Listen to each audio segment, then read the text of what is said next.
갈릴리에서 주님을 만나다라는 제목으로 함께 말씀을 나누도록 하겠습니다. 오늘 14절에 밝힌 대로 부활하신 예수님이 세 번째 제자들에게 나타나신 사건입니다. 우리 첫 번째는 20장 19절부터 23절까지에 나오는 내용이고요. 여기 핵심은 21절입니다. 첫 번째 나타나셔서 21절에 예수께서 또 이르시되 너희에게 평강이 있을지어다. 아버지께서 나를 보내신 것 같이 나도 너희를 보내노라. 첫 번째 나타나셨을 때 예수님께서 제자들에게 주신 첫 번째 메시지, 이게 이들의 인생이 어떻게 살 것인지를 보여주는 중요한 부분이죠. 나도 하나님께서 나를 보내셨던 것 같이 나도 너희를 보낸다. 쉽게 말하면 이제 이 제자들을 하나님의 사역의 도구로 사용하실 것에 대한 이야기를 쓰시는 것입니다. 예수님이 하나님의 손에 붙들려서 이 땅에서 사역을 하셨듯이 제자들 또한 이 하나님께 붙들려서 예수님과 똑같은 사역을 하게 될 것을, 하나님의 도구로 사용될 것을 말씀하고 있는 것이고요. 이것이 바로 하나님의 방법입니다. 하나님은 하나님 일을 하시는데 누굴 통해 하시냐면 제자들을 통하여 하나님의 사람들을 이용해서 하신다는 것이죠. 그러면서 그럼 제자들을 통해서 하시는 그 일은 제자들의 능력이나 재능을 통해서 하는 것이 아니라 성령의 역사를 통해서 하신다는 것을 그 뒷절에 통하여 보여주십니다. 22절에 이 말씀을 하시고 그들을 향하여 숨을 내쉬며 이르시되 성령을 받으라. 자, 제자들이 예수님과 똑같은 사역을 하게 될 건데 그건 어떻게 하냐면 성령의 역사로 하는 것입니다. 제자들의 능력이나 제자들이 가진 노하우로 하는 게 아니라는 거죠. 절대적으로 성령의 역사로 하게 되는 것입니다. 숨을 내쉬다, 숨을 내셨죠. 이 내쉬다라는 단어가 어디에서 나온다냐면 창세기 2장 7절에 하나님이 사람을 만들고 생기를 그 코에 불어넣으시니, 불어넣으셨다라는 단어와 같은 단어예요. 또 어디서 넣냐면 에스겔 37장 6절에 보면 하나님이 에스겔에게 이스라엘 백성들을 보고 뭐가 보이냐? 죽은 시체가 보입니다. 그렇게 하죠. 그래서 생기를 불어넣으라 그러죠. 여기 불어넣었다라는 말이 오늘 예수님이 숨을 내쉬며 내셨다는 말 같은 말이에요. 그러니까 창세기 2장 10절에서 생기를 불어넣으니까 생명이 되었죠. 생명이 된 이 사람들은 어떻게 사냐면 창세기 그 이후의 부분에 창세기 1장 28절에서 약속하셨던 세상을 정복하는 쪽으로 가죠. 오늘 제자들에게 성령을 받으라고 하면서 숨을 내쉬죠. 그래서 제자들에게 성령을 허락하시는 일이 벌어지는데 그럼 성령을 받은 자의 인생의 결과는 어떻게 되죠? 세상을 정복하는 쪽으로 가는 거예요. 에스겔 37장에서 생기를 불어넣으라 그랬죠. 생기를 불어넣으니까 뭐가 됐죠? 큰 군대가 됐죠. 세상을 정복하는 군대가 되었어요. 항상 똑같습니다. 창세기 2장 7절에서 하나님이 생기를 불어넣으니까 그 사람 이 인간이 생명이 되었고 아담과 하와가 땅을 정복했던 것처럼, 그래서 짐승의 이름을 지어주고 하면 이렇게 정복해 나가죠. 오늘 예수님이 제자들에게 성령을 받으라고 하면서 내시는 결과가 어떤 거냐면 앞으로 어떤 인생을 살게 될 걸 보여주는 거예요. 땅 끝까지 이르러 정인되는 인생. 이게 하나님의 백성의 인생입니다. 이게 교회의 방향인 거예요. 얼만큼 크게 할 거냐 작게 할 거냐 중요하지 않습니다. 반드시 이 방향으로 가는 것이 진짜 신자의 삶이에요. 그런 믿음이 들어와야 여러분들이 믿는다고 말할 수 있는 것입니다. 성령을 받은 자의 삶은 결국 이거죠. 그래서 첫 번째 부활하셔서 제자들을 만나시면서 이 제자들의 남은 인생은 어떻게 가게 될 거다라는 것을 보여주는 것이고요. 두 번째는 요한복음 20장 26절부터 29절까지 이야기죠. 믿음에 관한 이야기입니다. 이렇게 세계복음을 향하여 살게 될 제자들은 어떤 믿음으로 살아야 될 것인가를 좀 보여줍니다. 우리의 믿음은 어떻게 주어지는지를 보여주는 거예요. 재미있게도 이 첫 번째 사건이, 첫 번째 만남이 있을 때 도마가 그 자리에 없었어요. 그래서 제자들이 우리가 주님을 봤다, 우리가 부활하신 주님을 봤다 라니까 도마가 뭐라고 이야기하냐면 나는 내 손으로 예수님의 옆구리에 손을 넣어보고 만져보지 않으면 안 믿겠다 라는 이야기를 하게 되죠. 그래서 도마는 예수님의 부활을 믿지 못하게 됩니다. 한번 따져봐야 되는데 왜 묻지 못했을까요? 부활하신 주님을 못 봤기 때문에 안 믿었을까요? 아니요. 여기서 말하고 싶은 그 이야기 아닙니다. 그럼 여러분들은 부활하신 주님을 육신적으로 봤기 때문에, 만져봤기 때문에 주님을 믿습니까? 아니에요. 우리의 믿음은 육신적으로 만져보고 체험했기 때문에, 도마가 예수님의 그 옆구리에, 창질 옆구리에 손을 넣어봤기 때문에 믿는 게 아니에요. 또 본문에는 손을 넣어봤다는 말도 없어요. 우리의 믿음은 어떻게 생기는지를 보여주는 것이고, 도마가 이렇게 믿지 못한 것은 부활하신 주님을 눈으로 못 봤기 때문이 아니라 예수님이 누군지 아직 잘 모른다는 이야기를 하고 있는 거예요. 예수님은 알면 믿을 수밖에 없어요. 근데 아직도 도마는 예수가 누군지 잘 몰라요. 그래서 못 믿겠다고 한 거죠. 28절에 보시면 20장 28절입니다. 도마가 대답하여 이르되 나의 주님이시오 나의 하나님이시라. 제대로 예수님에 대하여 고백하는 장면이 나와집니다. 여기에서 도마가 손가락을 정말로 주님이 옆구리에 찔러 봤을까요? 넣어봤을까요? 넣어봤다는 이야기가 없어요. 믿음은 27절에 예수님이 도마에게 말씀합니다. 내 손가락을 내밀어 내 손을 보고 내 손을 내밀어 내 옆구리에 넣어보라. 그리하여 믿음이 없는 자가 되지 말고 믿는 자가 되라 라고 이야기를 합니다. 믿음이라고 하는 건 체험했기 때문에 생기는 게 아닙니다. 체험했기 때문에 생기는 게 아니에요. 믿음은 하나님의 은혜로 계시로 주어지는 것이고, 에베소서 2장 8절에 말한 대로 선물로 주어지는 것입니다. 그래서 보지 못하고 믿는 자들이 어때다? 복되다. 안 보고 믿을 수 있는 게 믿음이에요. 그래서 그 이야기를 쓰고 있죠. 지금까지 부활하신 주님을 육신적으로 본 자만 기독교인이 되었습니까? 만약 그렇다면 당시 도마가 살아있을 때 그때 예수 부활하신 주님을 봤던 사람만 기독교인이 될 수 있어요. 그 이후로 지금까지 우리까지 여러분들 어떻게 예수를 믿습니까? 부활하신 주님을 보고 손가락을 넣어보고 손을 넣어보고 손으로 만졌기 때문에 믿었나요? 아니요. 믿음은 하나님의 은혜로 선물로 주어지는 거예요. 그래서 도마의 사건을 빌미로 해서 믿음이 어떻게 생기는지, 믿음이 어떻게 주어지는지를 설명해 주고 있는 거예요. 이게 두 번째 만남에서 우리한테 보여주는 것이고요. 그럼 믿음이 조건이 있습니다. 그냥 이렇게 기도하고 있을 때 갑자기 믿음이 생기고, 집에 가만히 앉아 있는데 믿음이 생기냐? 그렇지 않습니다. 반드시 조건 하에서 믿음이 생겨요. 어떤 조건이죠? 말씀을 들을 때. 그래서 믿음은 들으면서 나가고 그랬죠. 그래서 듣는 순간이 없는데, 듣는 자리가 없는데 믿음 생기지는 않습니다. 그래서 왜 사람들은 자꾸 전도해서 교회를 오게 하고 또 현장에서 말씀을 전하고 전도를 하냐면 듣게 해야 하니까, 들어야 믿음이 생기는 거니까. 자, 그리고 오늘 본문은 세 번째죠. 세 번째 장소는 디베랴입니다. 디베랴 호수 또는 갈릴리 바닷가, 이렇게 씁니다. 같은 말입니다. 지도를 보시면 갈릴리 호수가 있고 거기 한 지점이 디베랴예요. 그래서 그냥 디베랴 호수가, 갈릴리 호수, 갈릴리 바다 뭐 이렇게 씁니다. 저도 이 갈릴리 바다를 가봤는데, 바다라고 하잖아요. 정확히 말하면 호수입니다. 그래서 거기서 베드로가 먹었다는 고기를 먹어봤는데요. 실제로 베드로가 먹었는지 알 수 없습니다. 배도 타보고 했어요. 그래서 그 안에서 예배도 드리고 배 위에서 예수님이 제자들과 이렇게 했을 거라면서 흉내 내는 거죠. 커요. 우리가 생각하는 저수지 정도가 아닙니다. 굉장히 큽니다. 거의 수평선이 안 보일 만큼. 그래서 호수인데 바다라고 말을 하는 거죠.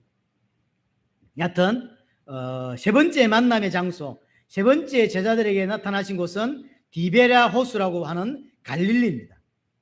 자, 여기서 먼저 하나 오해로 풀고 가야 될 게 뭐냐면, 우리가 제자들이 갈릴리로 갔다라고 할 때 사람들이 뭐라고 이야기하냐면, 부활하신 주님을 만나고도, 왜냐면 두 번을 만났죠. 만나고도 고기 잡으러 갔다라는 표현을 우리가 씁니다.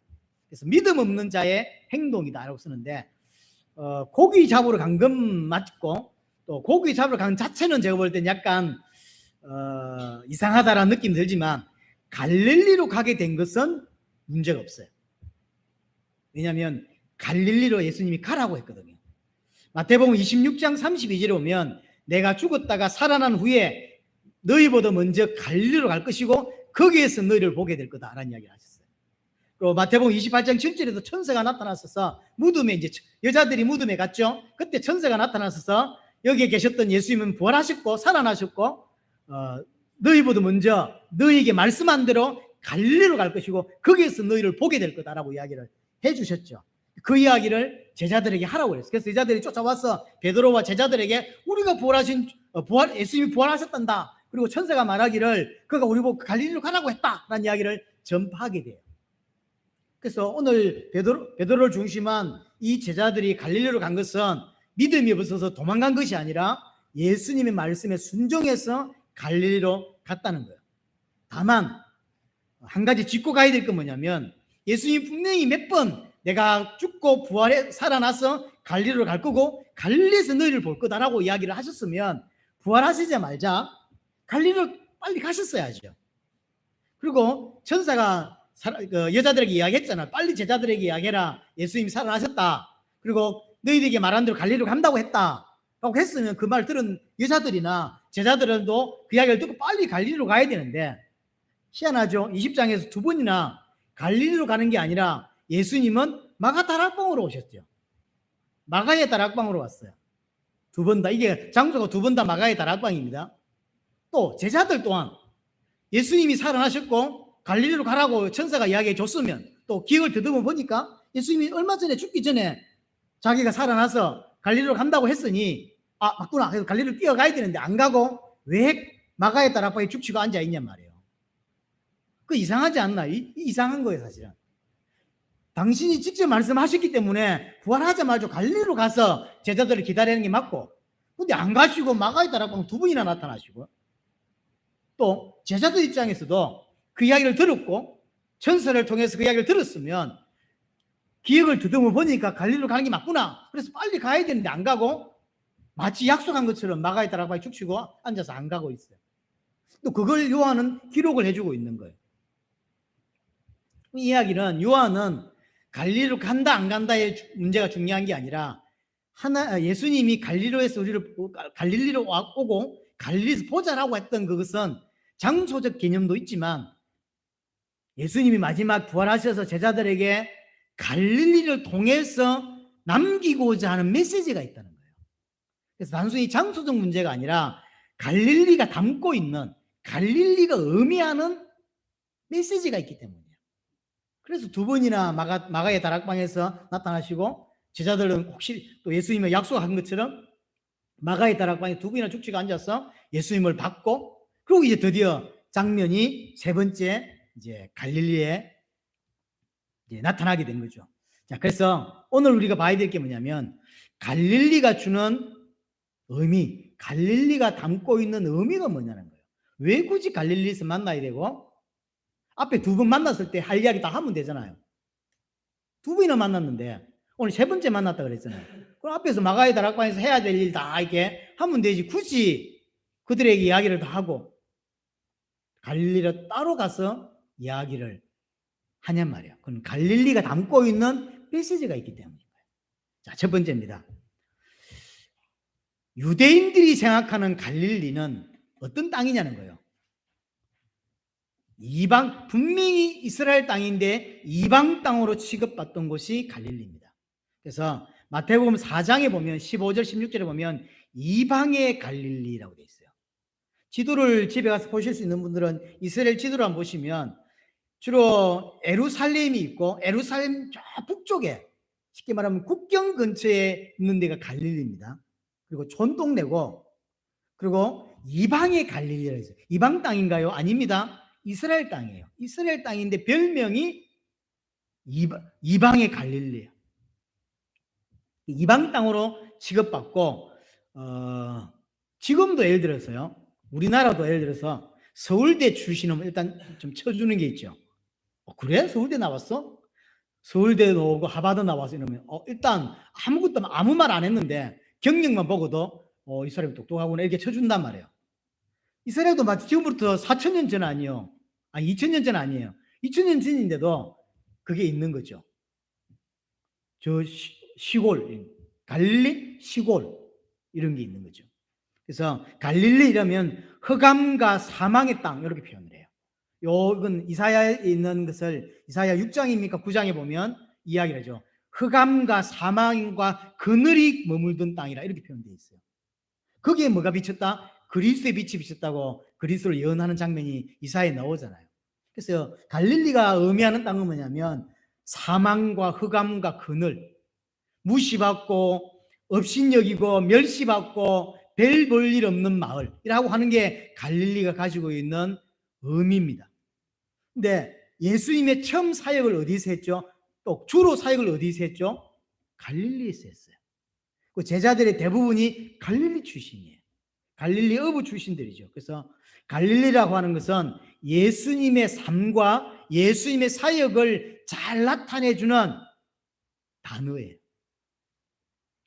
예수님은 갈릴리 나사렛에서 자랐고, 그래서 예수님의 사역은 처음에 대단한 것처럼 보였지만 실제로는 십자가에 못 박혀 죽었죠. 그래서 멸시받고 천대받고 조롱받던 삶을 예수님은 사셨어요. 예수님이 당신이 그리스도란 증거를 계속 내보일 때 당신의 동생들 야고보 또한 뭐라고 이야기하냐면, 왜 여기서 이야기를 하냐, 진짜 네가 그리스도가 맞으면 예루살렘으로 가라 이렇게 하잖아요. 기억나시죠? 그러니까 동생 또한 예수님을 인정해 주지 않던 그 삶이 예수님의 삶이고, 처음에 예수님이 사역을 시작할 때 빌립이 나다나엘을 찾아와서 우리가 그리스도를 만났다 그렇게 이야기하니까 나다나엘이 하는 이야기가 뭐죠? 나사렛에서 무슨 선한 게 나냐, 그러죠. 조롱하는 겁니다. 그게 어딘데? 나사렛 예수다. 이렇게. 나사렛에서 무슨, 그리스도가 예루살렘에서 나야지 나사렛에서 무슨. 그게 유대인들이 가지고 있는 개념이에요. 나사렛이라는 개념. 그 나사렛이 예수님의 사역과 예수님의 삶을 나타내주는 중요한 단어인 것이고요. 이제 제자들 또한 앞으로 예수님과 같은 사역을 감당해야 되는데, 그 시작을, 그 출발점을 어디에서 하게 하냐면 갈릴리에서 하게 하는 거예요. 그게 어떤 의미일까요? 제자들의 삶, 제자들의 사역 또한 예수님과 똑같은 갈릴리와 같은 사역을 하게 될 거라는 거죠. 너희들이 현장 가고 전도 가고 선교 나가면 많은 사람들이 대우해 주는 그런 삶이 아니라는 말이에요.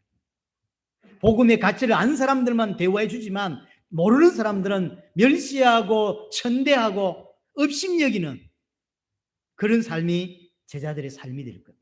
그래서 그 출발점을 예수님이 출발했던 그 사역의 출발점에서 제자들 또한 출발하게 하고, 그래서 유대인들이 볼 때 멸시받고 천대받고 업신여기는 그 땅에서 이야기를 해주는 거죠. 그래서 예수님이 그렇게 멸시받고 천대받았듯이 제자들 또한 앞으로 이 사역을 하게 되면 멸시받고 천대받을 수밖에 없다는 것이고, 예수님 분명히 하나님이에요. 하지만 예수님이 자신을 부인하고 이 땅에 오셨듯이 우리 또한 우리 자신을 부인하는 삶으로 가야 되고, 예수님이 십자가 지셨듯이 제자들 또한 십자가 지는 삶으로 가야 되는 거예요. 그래서 갈릴리에서 출발하게 하는 것입니다. 그래서 갈릴리라고 하는 것은 나를 부인하고 나의 십자가를 지는 삶을 뜻하는 것이고, 앞으로 많은 사역을 하게 될 제자들은 이걸 명심해야 된다는 거죠. 그래서 갈릴리로 부르는 거예요. 사역의 출발은 갈릴리에서 하게 하는 것입니다. 중요한 의미가 있는 것이고요. 두 번째,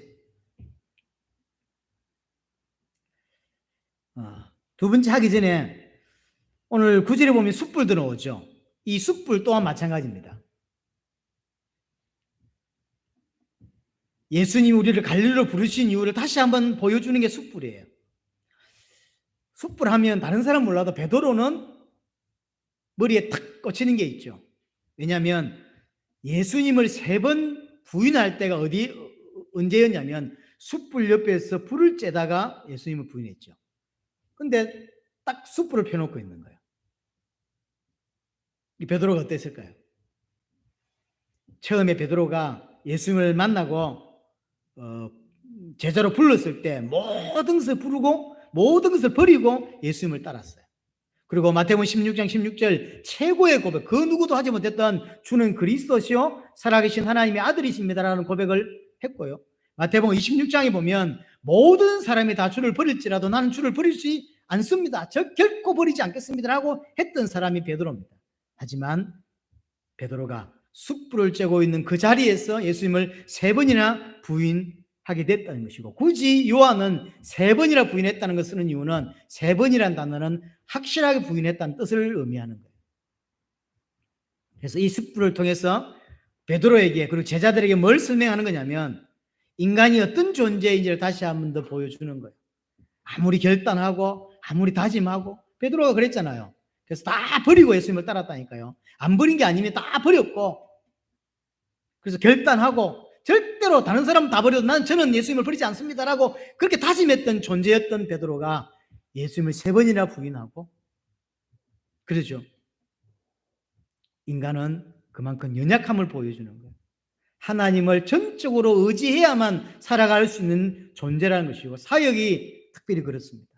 하나님을 의지하지 않고 노하우로 사역할 수가 없습니다. 철저하게 하나님은 의지하는 그 사람이 하나님 일을 할 수 있습니다. 철저하게 자신을 부인하는 자만이 주의 일을 감당할 수 있는 것이고요. 철저하게 하나님만 의지하고 신뢰하는 자만이 주의 일을 감당할 수 있다고 하는 것이죠. 그래서 첫 번째, 갈릴리와 숯불을 이용해서 제자들이 앞으로 살아가야 삶이 어떤 것인지를 보여주는 거죠.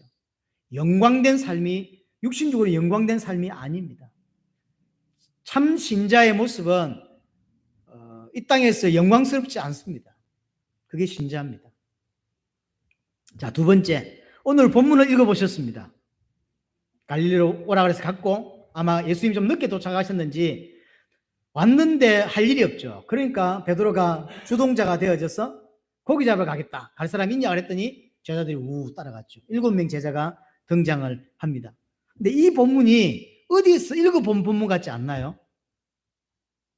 누가복음 5장 보면 똑같은 본문이 나와요. 그럼 똑같은 사건이냐? 아니요. 누가복음 5장은 제자들이 처음 부름받을 때 장면이고, 오늘 요한복음 21장은 예수님이 부활하고 승천하기 직전의 사건이에요. 완전 다른 겁니다. 3년 반 정도의 시간 차이가 나는 사건입니다. 근데 사건이 너무나 똑같아요. 이 말은 하나님이 그렇게 사건을 만드셨다는 거죠. 그때도 장소가 갈릴리였습니다. 자, 누가복음 5장 한번 볼게요. 안 믿는 표정을 하고 뒤에서 누가복음 5장을 보세요. 누가복음 5장 1절에 보면 무리가 몰려와서 하나님의 말씀을 들을새 예수는 게네사렛 호숫가에 서서 그랬죠. 호숫가에. 이때 배가 2절에 호숫가에 배 2척이 있었는데 그 누구의 배죠? 이 베드로예요. 3절에 보세요. 그 배는 시몬의 배라 그렇게 돼 있죠. 이때도 고기 한 마리를 못 잡아요. 그러니까 너무나 사건이 똑같아. 장소가 갈릴리라고 똑같고 게네사렛이라고 되어 있지만 똑같은 장소입니다. 배가 시몬의 배예요. 그래서 그때도 시몬 베드로는 한 마리도 못 잡아요. 재주가 좋죠. 직업이 어부인데 고기 한 마리를 못 잡았어요. 근데 오늘도 고기 한 마리 못 잡죠. 이게 너무나 똑같아요. 지금 똑같은 사건처럼. 근데 어부 출신이 아닌 고기를 잡아본 적이 없는 예수님이 그 오른쪽에 던져봐라 이러죠. 지금 전문가들이 좀 고기를 잡다가 고기를 한 마리도 못 잡았다고.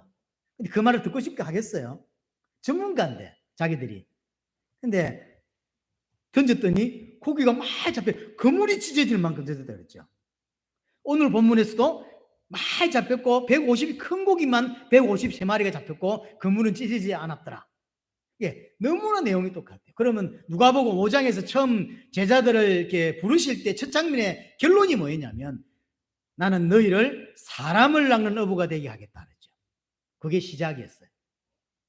오늘 똑같은 장소에 와서 똑같은 배에 똑같은 환경을 만들어 놓고 똑같이 고기를 못 잡게 만들어 놓고 그 다음에 똑같이 고기를 엄청나게 잡게 만들고 다시 그 장면을 상기시키는 거예요. 예수님이 제자들에게 말했던 사람을 낚는 어부가 되겠다고 하는 이것을 상기시켜 주는 것이죠. 그러면 갈릴리로 부르신 두 번째 이유가 뭐냐면 그때 처음 예수님을 만났을 때 나는 너희를 사람을 낚는 어부가 되겠다 했는데 그걸 지금 제자들은 까먹은 건지도 모릅니다. 이걸 다시 한 번 더 상기시키고 진짜로 사람을 낚는 어부로 만들기 위해서 갈릴리로 부르신 거예요. 옛날 생각, 3년 반 전 생각이 났겠죠. 그래서 정말로 예수님을 그리스도로 믿고 구원받은 제자들의 남은 인생은 어떻게 되냐면 사람을 낚는 어부가 되는 것입니다. 이게 맞는 거예요. 이 땅에서 정상적인 믿음을 가진 진짜 예수를 그리스도로 믿는 정상적인 신자와 교회는 이 방향으로 갈 수밖에 없는 거예요. 다른 방향이 없습니다. 자꾸 성경을 이상하게 해석하면서 이것도 하나님 뜻, 저것도 하나님 뜻이라는데 궁극적인 하나님 뜻은 구원에 있습니다. 그래서 정말로 예수 믿는 사람의 방향은 사람을 낚는 어부 쪽으로 가는 거예요. 교회가 존재하는 진짜 이유는 그쪽으로 가는 거예요. 여러분들이 이 교회를 다니면서 10년, 20년 다니면서 여전히 그쪽으로 안 가고 있다고 하는 것은 성경하고 다른 믿음을 가지고 있다는 거예요. 다른 믿음을 가지고 있는데 바뀔 생각을 안 한단 말이에요. 그럼 왜 이 말을 할까요? 바꾸라는 거예요. 진짜 믿으라는 거지. 왜냐하면 여러분들의 인생을 어떻게든지 직접이든 간접이든 어떤 행태로든지 그쪽으로 가는 것이 성도예요. 사람의 크기와 역할에 따라서 조금 더 큰 역할을 할 수도 있고요. 조금 더 많은 헌금을 할 수도 있어요. 하지만 거의 하지 못한다 할지라도 또는 여러 가지 그쪽에 힘을 쓰지 못한다 할지라도 분명하게 믿음이 있는 자의 방향은 그쪽이라는 게 맞는 거예요. 기도도 그쪽으로 가고 그래서 그쪽 일을 하는 사람들을 돕고 섬기고 해서 어쨌든 그쪽으로 이게 갈 수 있도록 만드는 거 그 자체도 이게 같은 것이거든요. 그래서 직접적으로 하는 사람이고 간접적으로 하는 사람이 있잖아요.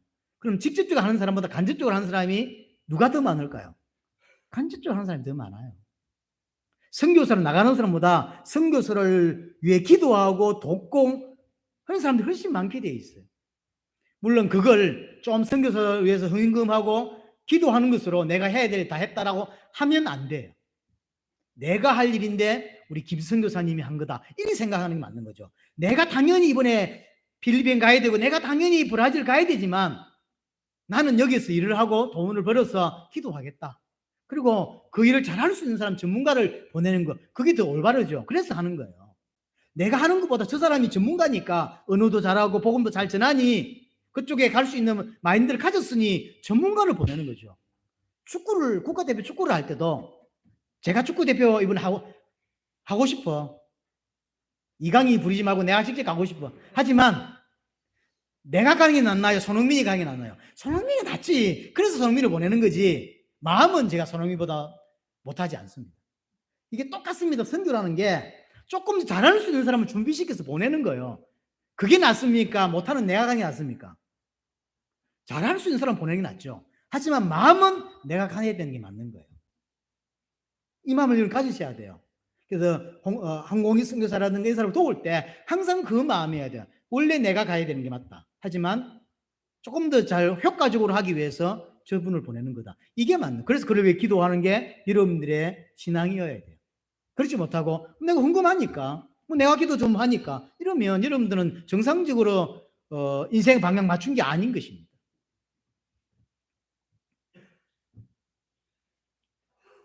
이 시대에 우리가 제자고 우리의 인생 방향이 이렇게 되어야 합니다. 뭐 어떻게 세계복음을 감당할 수 있냐? 오늘 본문에서 잘 보여줍니다. 절대로 인간의 방법으로 안 된다는 걸 보여주는 거예요. 제자들은 어부입니다. 원래 고기 잡는 전문가입니다. 누가복음 5장에서도 한 마리 못 잡고 오늘 본문에서도 한 마리를 못 잡아요. 제가 볼 때 이게 기적인 것 같아요. 고기 잡는 전문가가 한 마리도 못 잡았다니까. 어쩌다 한 번이지. 이걸 뭐 중요한 사건 때마다 한 마리도 못 잡아. 이게 말이 됩니까? 근데 한 마리도 못 잡았어요. 사람을 낚는 어부는 절대로 자기의 재능으로 할 수 있는 게 아니다라는 걸 보여주는 거예요.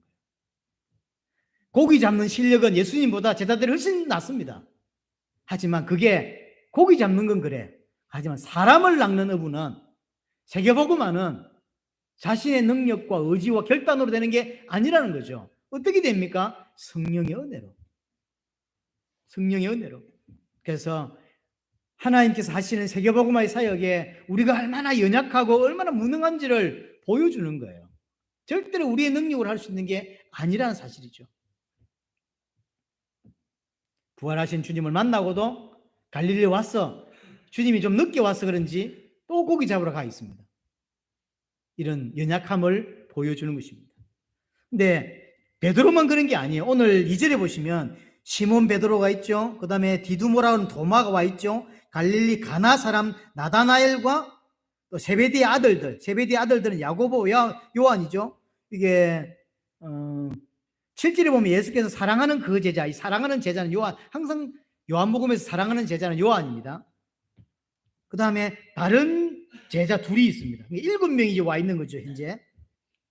그래서 이제 학자들은 이 다른 제자 둘이 누굴까 할 때, 베드로와 항상 짝으로 같이 움직이는 안드레, 그리고 나다나엘과 항상 같이 등장하는 빌립, 항상 그래요. 나다나엘이 나오면 빌립이 등장하고 빌립이 나오면 나다나엘이 이렇게 등장하거든요. 그래서 분명히 나와 있지 않지만 왜냐면 다른 제자 둘이라 그랬으니까 사실 정확히 알 수는 없어요. 하지만 대체로 지금까지 신학자들은 안드레와 빌립이라고 생각을 하고 있습니다. 근데 이 7명의 제자의 공통점이 뭐냐면요, 대부분 예수님을 부인했던 경험이 있어요. 베드로가 예수님을 부인해봤죠.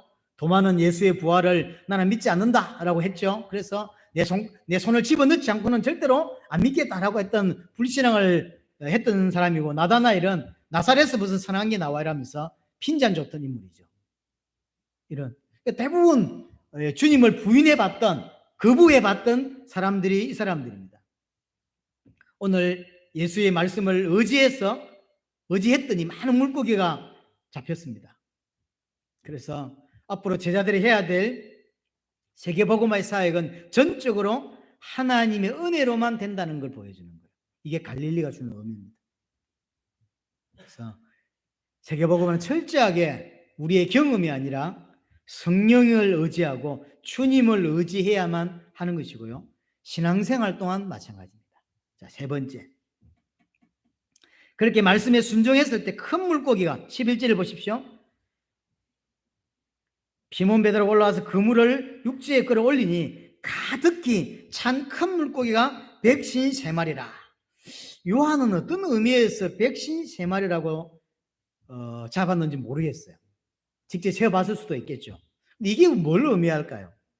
그래서 지금까지 약간 좀 난해 구절 중에 하나가 153마리예요. 왜 굳이 153마리냐? 그래서 무슨 제가 이제 자료를 찾아보니까 초대교회 막 지나지만 제롬이나 어거스틴이나 이런 사람들이 113마리에 대한 어떤 해설을 해놨는데, 뭐 예를 들어서 히브리어는 자음만 있잖아요. 그 자음이 전부 다 가리키는 숫자가 있어요. 그래서 그 숫자를 어떻게 했더니 153이 나와요. 근데 그게 지금 제자들에게 지금 뭔가 설명하는데 그걸 이해하고 있을까요? 제자들이 이해 못하고 있는데 무슨 말이 안 되는 거죠. 그게 이제 후대 사람들이 하는 것이고요. 저는 개인적으로 113마리든지 200마리든지 중요하지 않고요. 다만 이것은 선교의 범위를 말하는 거라고 저는 개인적으로 생각합니다. 선교의 범위. 아마 그 당시 문학적으로 그 당시에 전 세계 나라를 아마 이 정도 생각을 했던 것 같고요. 그래서 113마리라고 쓴 것 같습니다. 디모데전서 2장 4절에 하나님은 모든 사람이 구원받으며 진리를 아는 데 이르기를 원한다라고 하죠. 그래서 너희는 모든 족수로 제자를 삼아 또는 땅끝까지 이르는 내 정의이 될 것이라고 얘기했죠. 그래서 선교의 범위, 세계복음화의 범위를 말해주는 게 아닌가라고 생각을 하죠. 농담이지만 농담은 아니고 153이라는 단어를 여러분들 어디서 보냐면 모나미 볼펜에 153이 나오죠. 기억납니까? 모나미 볼펜 보면 153이 나와요. 그 모나미 볼펜이 왜 153일까요? 모나미 볼펜을 만든 사람이 송갑석인가 하는 회장이죠. 이 사람이 기독교인이고 이 사람이 요한복음 21장에서 153을 가져가서 153이라는 숫자를 썼고요. 또 153을 김순희 권사님이 볼펜을 가지고 있습니다. 그게 그 송 회장이 요한복음 21장에서 따온 숫자예요. 물론 나름 의미는 있다고 합니다.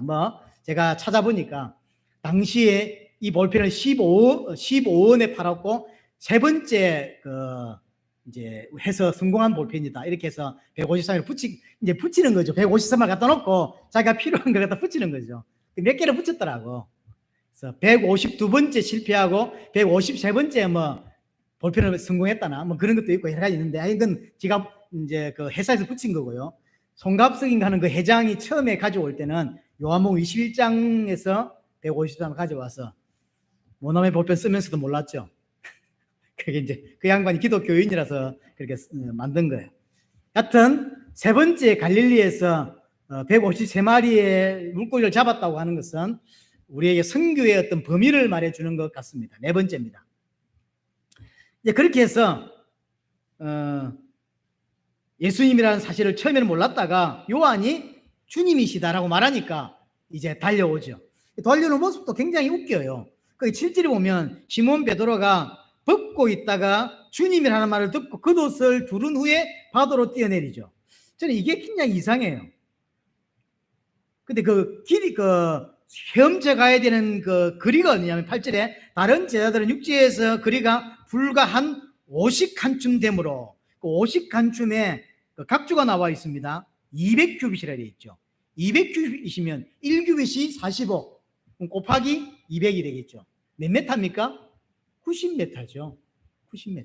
거의 100m입니다. 100m를 헤엄쳐 가야 되는데 베드로가 아마 고기를 잡으면서 우통을 벗고 있었던가 봐요. 우통을 벗고 있다가 예수님이다라고 하니까 우통을 입고 물로 뛰어들어요. 이게 맞나요? 우통을 입고 있다가 예수님 헤엄치려고 하니까 우통을 벗고 뛰는 게 맞지 않나요? 지금처럼 박태환 수영복이 있는 것도 아니고 이게 굉장히 웃기는 거죠. 이게 베드로가 지금 정신이 없어요. 갑자기 주님을 또 만나고 하니까 정신이 없겠지. 100m를 뛰어지는 헤엄치고 다른 제자들은 배 타고 왔어. 그래가지고 지도 배 타고 오면 되지 몰라 이럽니까? 자, 어쨌든 그렇게 해서 도착을 해보니까 9절이죠. 육지에 올라 보니 숯불이 있는데 그 위에 생선이 놓여있고 떡도 있더라. 요 숯불을 피워놓고 숯불 위에다가 물고기와 떡을 딱 올리는 거예요. 요 물고기는 그때 153마리 잡았던 물고기가 아닙니다. 아니에요. 예수님이 어디서 가져왔는지 모르지만 샀는지 당신이 낚시를 잡았는지는 알 수 없지만 벌써 준비된 물고기가 있고 떡이 있어요. 그리고 이제 물고기 가져와 봐라 이렇게 이야기를 한 거죠. 예수님이 가져온 물고기와 떡입니다. 이 뭘 의미할까요? 예수님이 제자들에게 먹일 물고기와 떡을 준비한다는 거예요. 사역의 모습은 영광되지 않습니다. 갈릴리예요. 어떨 때는 미움받고 어떨 때는 대접받지 못하는 그런 모습이고, 그렇죠? 그리고 그것은 인간의 능력이 아니라 하나님의 은혜로 성령의 역사로 되어지는 것이고, 그 선교의 대상은 전 세계인 것이고, 네 번째로 그렇게 사역하고 하나님의 백성은 하나님이 먹이신다는 걸 보여주는 거예요. 그들이 잡은 걸 구워서 먹은 게 아닙니다. 예수님이 직접 준비한 떡을, 왜? 예수님은 하늘에서 온 떡이거든요. 하늘에서 온 양식이죠. 그래서 자기의 백성과 자기의 사역자들을 예수님이 먹이신다는 걸, 예수님이 책임지신다는 걸 오늘 사건을 통해서 보여주고 있는 것입니다. 그리고 지금 제자들의 모습은 5절 보세요. 예수께서 이르시되 얘들아 너희가 고기가 있느냐라고 하죠. 얘들입니까? 이 지금 제자들이 얘들이 아닙니다. 이게 지금 어린아이 보고 하는 소리입니다. 나이가 지금 한두 살이 아니에요. 최소 30살이 다들 넘어 있는 청년들입니다. 근데 예수님이 얘들아, 애야 이렇게 부르거든. 이건 영적인 이야기죠. 아직도 제자들은 영적으로 어린아이예요. 그래서 성령의 은혜가 필요하고, 지금 역사에서 예수님을 가장 잘 아는 사람은 12사도들입니다. 그렇지 않나요? 3년 반 동안 직접 예수님께 말씀을 들었고 기적도 보고 많은 것들 체험했다고. 그래서 역사적으로 예수님을 가장 잘 아는 사람은 사도들이라는 거죠. 하지만 이 사도들의 영적인 상태, 예수님을 깊이 아는, 하나님을 깊이 아는 정도는 아이라는 사실이에요. 그럼 저와 여러분들은 말씀을 통해서만 하나님을 알 수 있고 말씀을 통해서는 은혜를 받습니다. 우리는 이들보다 훨씬 더 깊은 은혜를 받아야 합니다. 우리는 잘못하면 이들보다 훨씬 얕은, 영적으로 너무 얕은 어린아이 신앙을 가질 수밖에 없게 돼 있어요. 적당히 교회 다녀가지고는 안 되는 것입니다. 성령의 은혜가 분명히 우리에게 필요하고요. 중요한 것은 이런 제자들을 지금 주님은 떠나고 나서 이제 성령께 부탁을 하고 성령께서 이들을 이끄실 건데 지금 현재 이 제자들의 모습은 너무나 어린아이예요.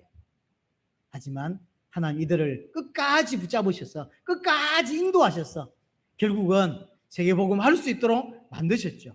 그 덕분에 지금 우리한테까지 이 복음이 오게 된 거고 대부분의 사도들은 다 순교했습니다. 요한을 빼놓고는 다 순교했습니다. 베드로는 로마에서, 바울도 로마에서, 안드레는 그리스에서, 도마는 인도에서, 마태는 에디오파에서 전 세계로 흩어져서 다 어떤 사람은 기름에 던져져서 튀겨져 죽었고 어떤 사람은 가죽이 벗겨져 죽었고 어떤 사람은 목이 쳐져서 죽었습니다. 안드레 같은 제자가 아마 가죽을 벗겨 죽었다 그러죠. 비참하게 톱으로 이렇게 캐서. 우리에게 주는 메시지입니다. 왜 주님이 제자들을 마지막에 갈릴리로 풀렸냐는 거죠. 4가지 이유가 있습니다. 여러분 이 메시지를 통해서 우리에게 주는 답으로 붙잡는 은혜가 꼭 있게 되기를 바랍니다.